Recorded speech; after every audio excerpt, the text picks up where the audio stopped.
qui l'authentifie. Selon Aïcha, le prophète sallallahu alayhi wa sallam dit Allah n'accepte pas la prière, écoutez bien, la yaqbalu salata ha'id. Al-ha'id, c'est la femme qui, comme vous le savez, a ses menstrues. Mais ici, c'est pour signifier quoi? Celle qui a atteint l'âge de la puberté. Illa bi khimar. Sauf, c'est elle est quoi? Elle est couverte d'un khimar. Quand vous priez, vous, mes sœurs, vous mettez un châle sur le cou ou vous mettez quelque chose sur la tête?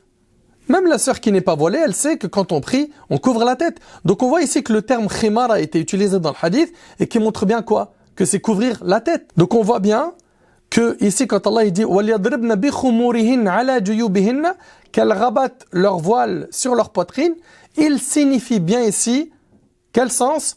De couvrir la tête jusqu'à la poitrine. L'imam al-Qurtubi rahimahullah a dit dans Jami' al-Bayan, Allah dit de rabattre les voiles khumur, pluriel de khimar, sur les poitrines juyub afin de couvrir leurs cheveux, leurs cous et leurs boucles d'oreilles. Ça, c'est les grands savants du tafsir.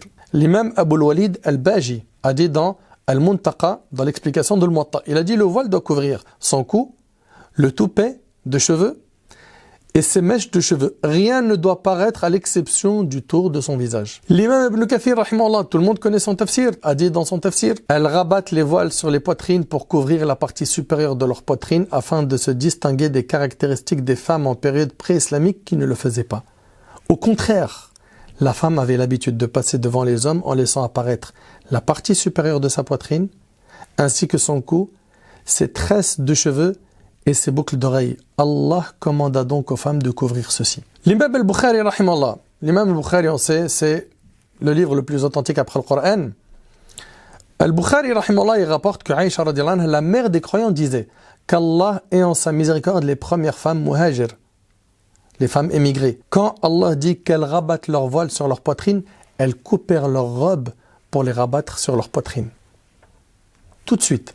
Et dans la version de Safiya bint Shayba, radiyallahu anha, le hadith est rapporté par l'imam Muslim, nous nous trouvions chez Aïcha en train de parler des bienfaits des femmes de Quraysh, quand Aïcha dit « Les femmes de Quraysh ont des bienfaits sur nous. Et par Allah, je n'ai jamais vu mieux que les femmes des Ansar, les femmes de Médine. Ni plus croyantes en la révélation. La sourate de la lumière fut révélée qu'elles rabattent leur voile sur leur poitrine.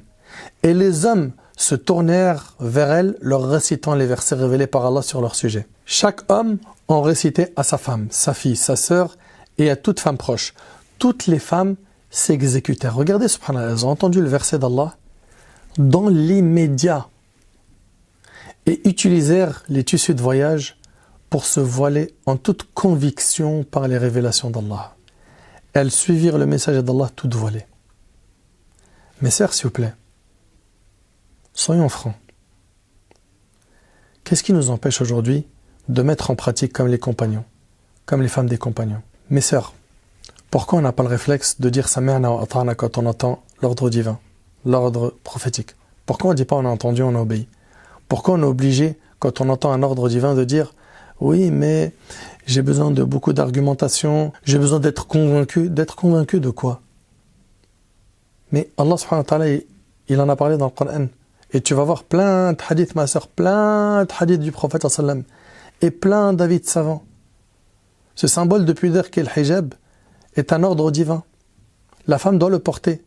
Oui, mais j'ai besoin de comprendre la sagesse derrière. C'est-à-dire, si tu ne la comprends pas, la sagesse d'un parmi les ordres divins, tu ne le mets pas en pratique. C'est ça le comportement qu'on a avec Allah. Je vous pose une question.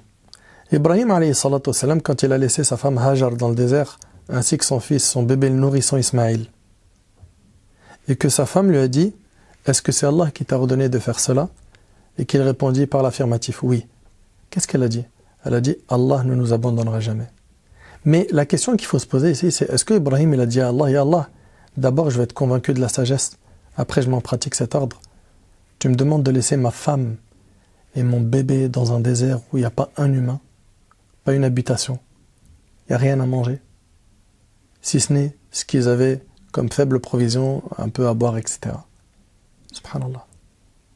Pourquoi on a du mal à exprimer notre soumission à Allah subhanahu wa ta'ala? Parce que finalement, en fait, il faut comprendre que l'islam, c'est la soumission à Allah subhanahu wa ta'ala. Et que tous les ordres d'Allah sont bien pour nous. Et tout ce qu'Allah va nous interdire, c'est également un bien pour nous. C'est vrai, je le reconnais, que ça peut être difficile pour certains, pour certaines, de mettre en pratique certaines choses en France. Comme, par exemple, le port du voile pour la sœur, de prier la Jumu'ah pour les frères, je le sais. Mais la notion du sacrifice doit nous accompagner jusqu'à notre mort. C'est-à-dire que les Sahaba, radiyallahu anhum, les compagnons du prophète, eux, ils ont donné leur vie pour que nous, on puisse dire la ilaha illallah aujourd'hui. Nous, en retour, qu'est-ce qu'on a sacrifié pour la religion d'Allah subhanahu wa ta'ala? Pourquoi à chaque fois qu'on entend un ordre divin, oui mais, pourquoi? Alors que dans ton entreprise, le oui mais, il sort rarement quand ton supérieur hiérarchique, il te donne un ordre. Le médecin, il te dit, tu vas prendre ce médicament 4 fois par jour, celui-là 2 fois par semaine. Combien de gens lui ont dit, je ne suis pas convaincu, donne-moi les arguments, donne-moi de dalil. Personne. Et d'ailleurs, si quelqu'un fait ça, on va dire quoi? Mais t'es fou, tu remets en question la science du médecin. T'es sérieux, tu remets en question l'ordre de ton patron, de ton manager?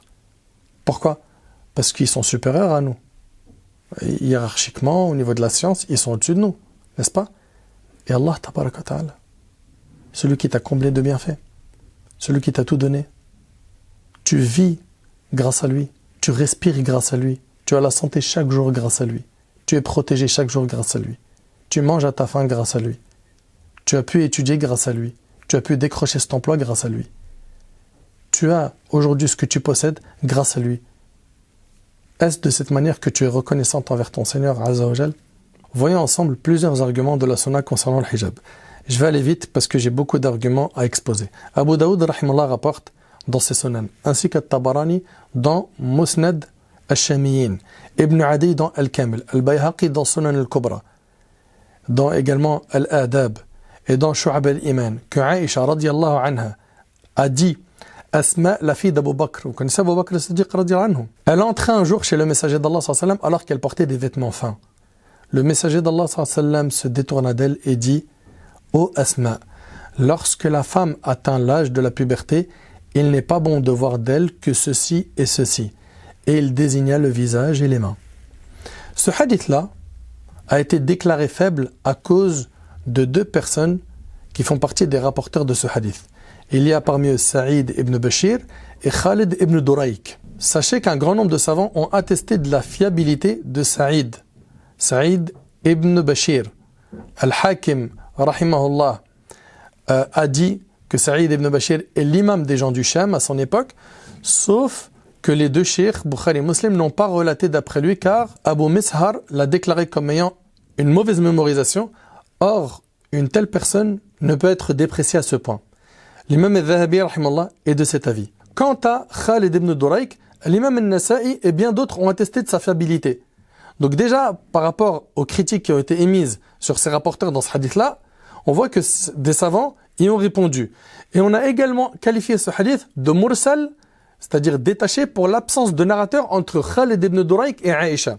Or, pour résumer, sachez que ce hadith-là est renforcé par d'autres voies. En effet, il a été rapporté par plusieurs voies. Abu Daoud, rahimallah, rapporte dans le Marasil, d'une manière détachée mursalan, d'après Qatada, que le prophète sallam a dit, lorsque la femme atteint l'âge de la puberté, il n'est bon de voir d'elle que son visage et ses mains jusqu'au poignet.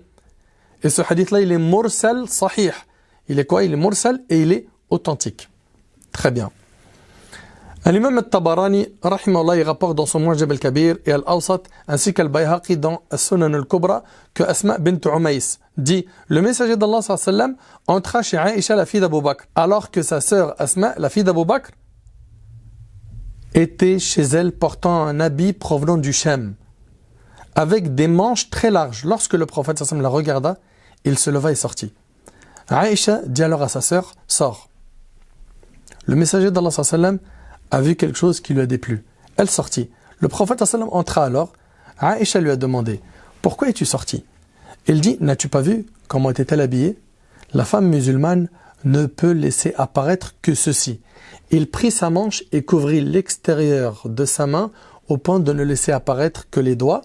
Puis il posa ses mains au niveau des oreilles et ne laissa apparaître que son visage. Le Hafidh al-Haythami a dit dans Majma' al-Zawaid, la chaîne de transmetteurs contient Ibn Lahi'a, dont le hadith est jugé bon, Hassan. Les autres narrateurs sont les narrateurs du hadith authentique. Donc là, on voit quoi? que finalement, ce hadith de Asma qui est critiqué, il est renforcé par quoi? Par les multiples voies. D'ailleurs, Ibn Hajar al-Asqalani, rahimahullah, dans Fath al-Bari, dans le volume 8, page 439, il dit « Lorsque les voies sont multiples et différentes, cela prouve que l'information est fondée. » Il dit également la multitude des voies, lorsqu'elles sont différentes, renforce l'énoncé. Ça, c'est donc pour le premier argument. Deuxième argument. Abu Daoud et Tirmidhi rapportent d'après Nabhan, l'affranchi d'Umm Salama, qu'Umm Salama radiyallahu anha lui a dit « J'étais avec le prophète sallam en compagnie de Maïmouna et Ibn Maktoum, ce compagnon qui, comme vous le savez, était aveugle. Et Ibn Maktoum entra. Et ce, après que le hijab nous fut ordonné. Et ce, après que le hijab nous fut ordonné. Le prophète sallam dit « Portez le voile devant lui. » Nous dîmes « Ô messager d'Allah, n'est-il pas un aveugle qui peut ni nous voir ni nous reconnaître ?» Le prophète sallam dit alors « Et vous deux, êtes-vous aveugles? Ne le voyez-vous pas? » Rapporté par Tirmidhi. Vous entendez là? Ici, le prophète sallam, il demande ici à ce qu'elle porte le voile. Troisième preuve. L'imam Abu Daoud al-Tirmidhi ibn Majah rapporte qu'Umm Salama, radiyallahu anha, a dit, le prophète sallam dit, si l'esclave avec qui vous avez conclu un contrat d'affranchissement possède de quoi payer la somme convenue, alors portez le voile devant lui, rapporté par Tirmidhi, qui a dit, c'est un hadith bon, valide, sûr. Pour ce qui est des esclaves, l'islam n'a pas initié l'esclavage. Non, c'était quelque chose qui existait déjà dans les autres religions, et les Arabes avaient cela ancré dans leurs mœurs. L'islam est venu appeler au bon traitement des esclaves et surtout à les libérer. Et alhamdoulilah, aujourd'hui on n'a plus d'esclaves. Donc comprenez bien que avant il y avait des esclaves. D'accord? À l'époque du prophète sallam, les esclaves étaient très bien traités, au point où ils s'habillaient comme leur maître.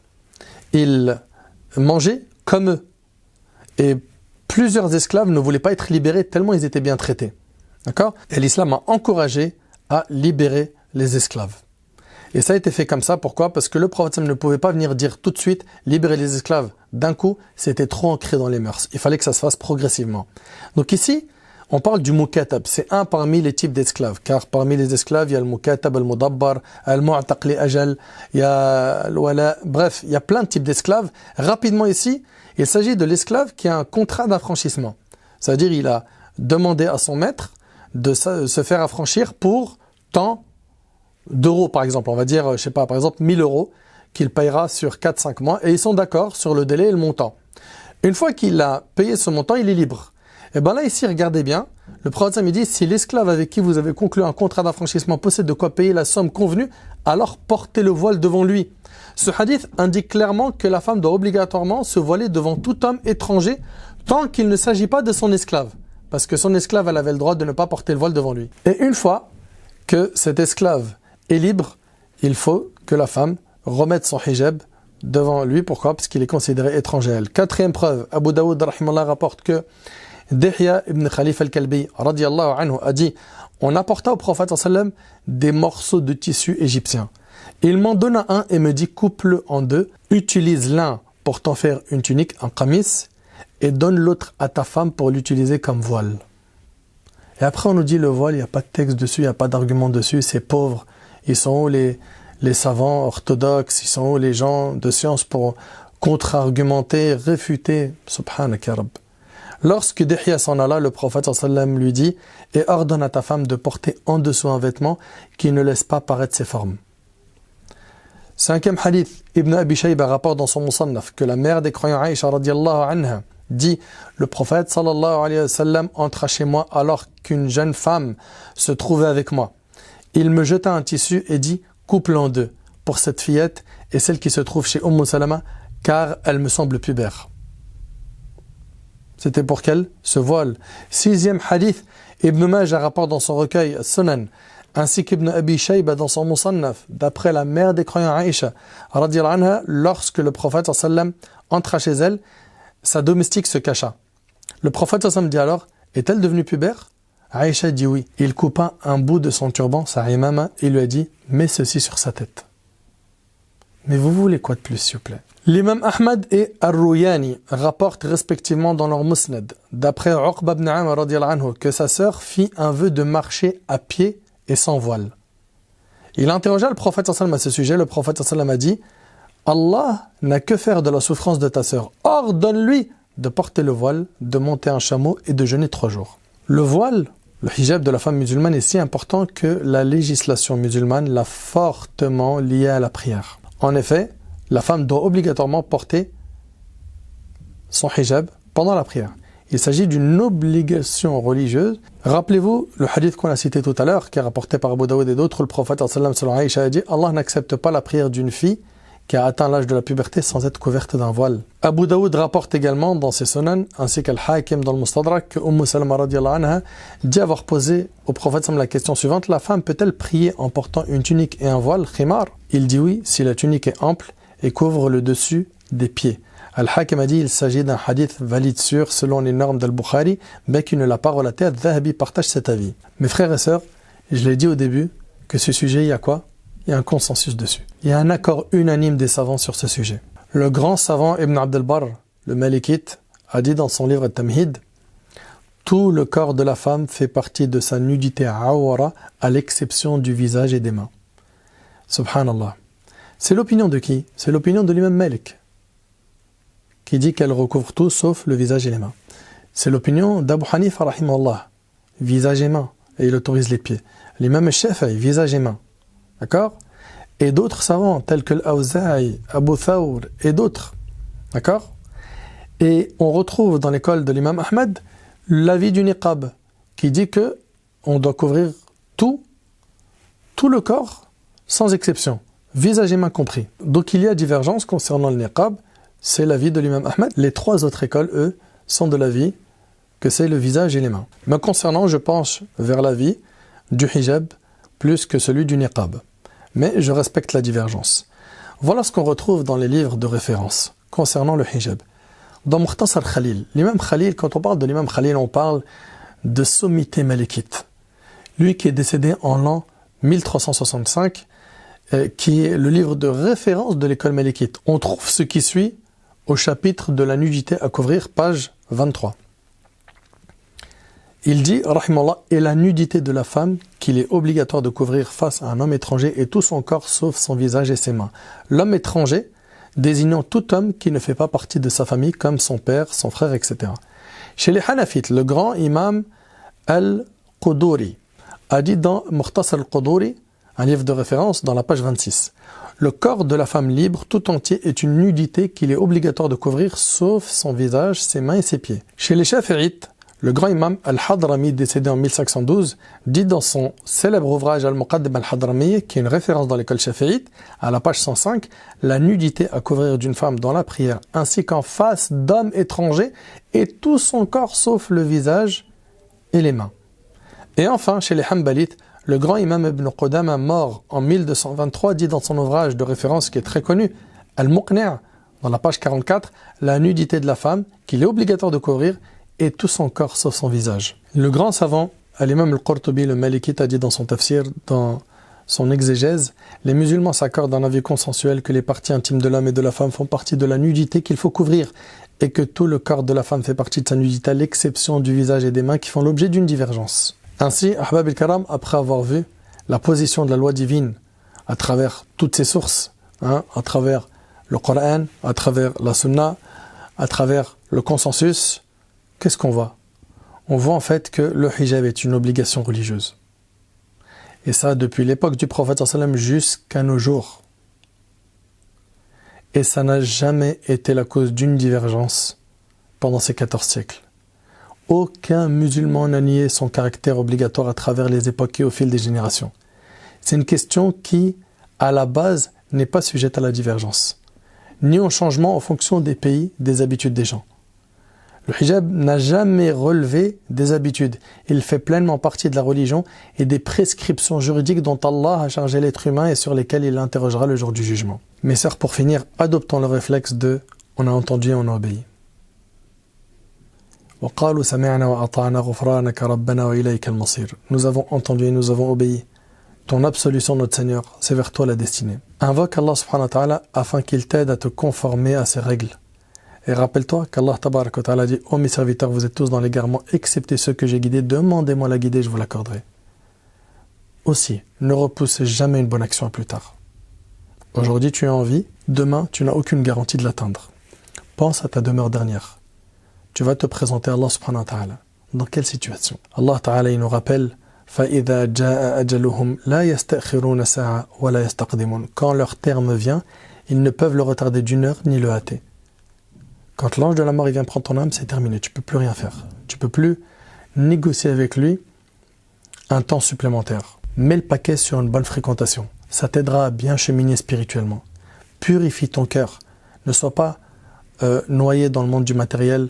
Ne te laisse pas avaler par l'argent, par le rang social, par la place que tu veux occuper dans la société. Garde en tête surtout que le plus important, c'est l'image que tu as auprès de ton Seigneur Azza wa Jal. Vous êtes nombreuses à dire, mais le plus important, mon frère, c'est le cœur. Moi, je connais des sœurs qui sont voilées et qui font n'importe quoi. Mais si tout le monde raisonne comme toi, on va dire, moi je connais des gens qui prient et qui font n'importe quoi. Je connais des gens qui vont à la Mecque, qui font n'importe quoi. Donc on va plus à la Mecque, on prie plus. On arrête tout. Non, au contraire, à toi de porter le hijab et de montrer le bon exemple. Et sachez qu'un bon cœur doit faire découler des bonnes actions. Si tu prétends avoir ce bon cœur. Normalement, ce qui en découle, c'est des bonnes actions. Le prophète sallallahu alayhi wa sallam a dit, Allah exalté ne regarde ni vos corps ni vos images, mais il regarde vos cœurs et vos actes. Rappelez-vous, il y a les actes. Rapportés par Muslim. Écoutez aussi beaucoup de rappels pour augmenter votre foi. Et pour celles qui pensent que le voile risque de leur fermer des portes ici-bas, gardez en tête que le maître, Allah Azza wa Jal, qui nous a ordonné le voile, la Jumu'ah pour les hommes et d'autres obligations, il connaît notre situation. Il connaît nos manquements. Il connaît nos faiblesses. Il sait qu'on va vivre dans des époques qui vont être difficiles. Et pourtant, il a gardé ses règles, elles ne bougent pas. La notion de sacrifice est importante dans notre religion. Il faut penser aux compagnons et à sacrifier. Et gardons confiance en Allah. Gardez en tête que quelqu'un qui obéit à Allah, Allah ne l'abandonne jamais, c'est impossible. C'est impossible. Allah Azza wa Jalla dit dans la sourate Al-Furqan وَتَوَكَّلْ عَلَى الْحَيِّ الَّذِي لَا يَمُوتُ وَسَبِّحْ بِحَمْدِهِ. Et place ta confiance en le vivant qui ne meurt jamais. Et par sa louange, glorifie-le. وَمَن يَتَوَكَّلْ عَلَى اللَّهِ فَهُوَ حَسْبُهُ. Et quiconque place sa confiance en Allah, Allah le suffit. وَمَن يَتَّقِ اللَّهَ يَجْعَلْ لَهُ مَخْرَجًا وَيَرْزُقْهُ مِنْ حَيْثُ لَا يَحْتَسِبُ. Allah subhanahu wa ta'ala, il dit ici, et quiconque craint Allah, il lui donnera une issue favorable et lui accordera ses dons par des moyens sur lesquels il ne comptait pas. Subhanallah, tu t'en remets à Allah, Wallah, t'inquiète pas.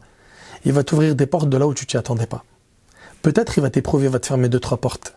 Mais c'est pour voir est-ce que tu es attaché à lui ou pas. Est-ce que dès la première épreuve, on lâche tout, on abandonne notre religion?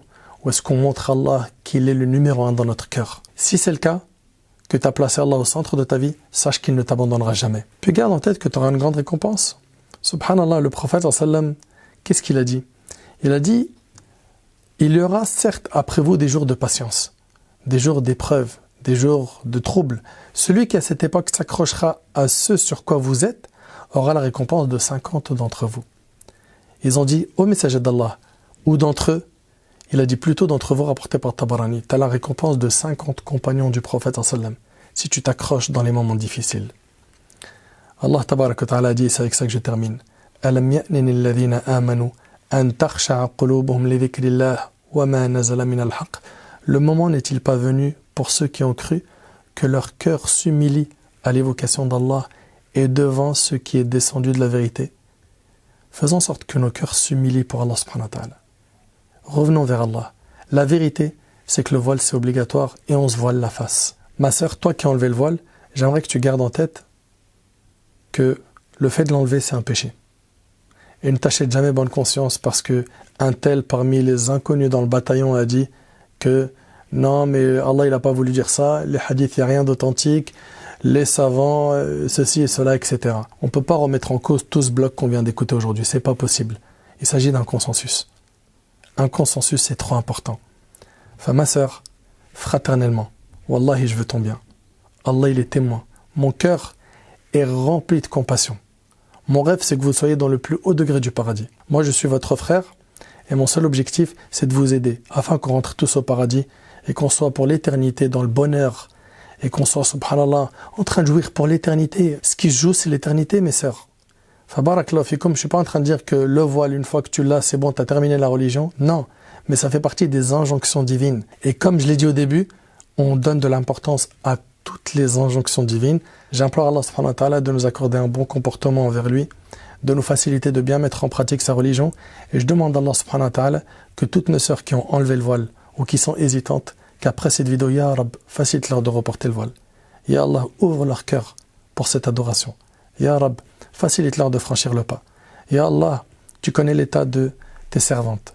Ya Rab, tu sais à quel point elles t'aiment et elles t'adorent. Et elles veulent franchir le pas, mais elles ont des blocages. Facilite-leur, Ya Rab. Ya Allah, facilite-leur de revenir vers le hijab. Ya Rab, fais-leur aimer le hijab. J'implore Allah tabaraka wa ta'ala de vous préserver, mes sœurs,